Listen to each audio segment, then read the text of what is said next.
Iffirmat ftehim bejn il-Gvern u s-sorijiet tal-Karità li jmexxu Dar Hosea li permezz tiegħu se jiġi provdut servizz speċjalizzat biex jgħin persuni li jesperjenzaw il-prostituzzjoni u bħalissa qed jiskontaw sentenza l-ħabs.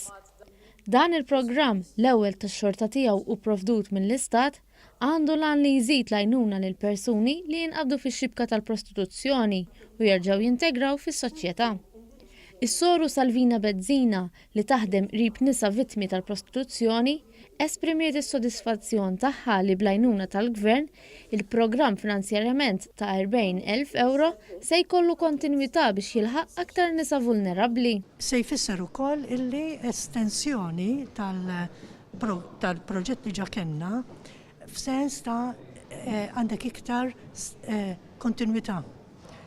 U se niltaqgħu wkoll ma' nisa li forsi sissa kien għadna ma ltqajniex magħhom, aħna ġalna dal-programm fil-ħabs imma se nsaħħuh u allura għandna iktar possibilità li naħdmu iktar mill-qrib magħhom. Id-direttur tal-Faċilità Korrettiva ta' Kordin, il-Kurunell Elix Dalli, semma kif il-persuni li jkunu qed jiskontaw sentenza l-ħabs ikunu jridu jirabilizzaw lilhom infushom u dan il-programm se jgħinhom jiksbu ħiliet differenti biex jintegraw fis-soċjetà.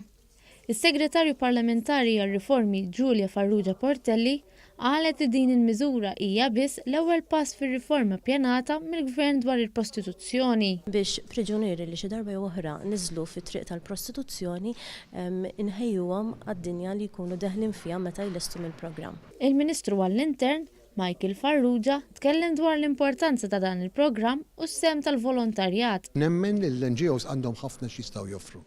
Apparti minn hekk għandhom il-professjonisti magħhom li jistgħu jibnu programmi biex jgħinu skont il-bżonnijiet tal-faċilità versu il-residenzi tal-faċilità, il-familja tagħhom u b'mod speċjali it-tfal tagħhom.